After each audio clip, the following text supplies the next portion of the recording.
शब बारात, शब बारात।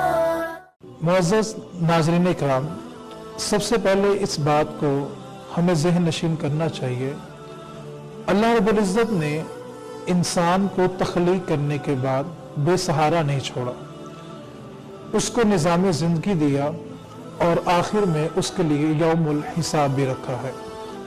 शब बारात, जिसके बारे मेरे नबी अकरम सल्लल्लाहु अलैहि वसल्लम का फरमान है कि इस रात बंदे के नामे अमाल तब्दील किए जाते हैं।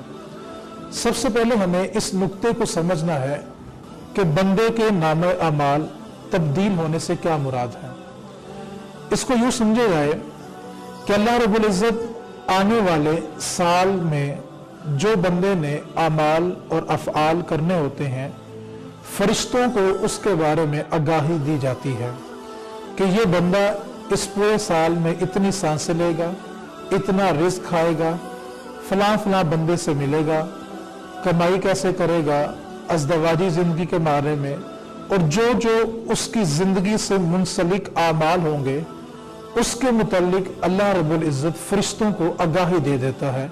ये है इस रात में नामे अमाल का तब्दील होना।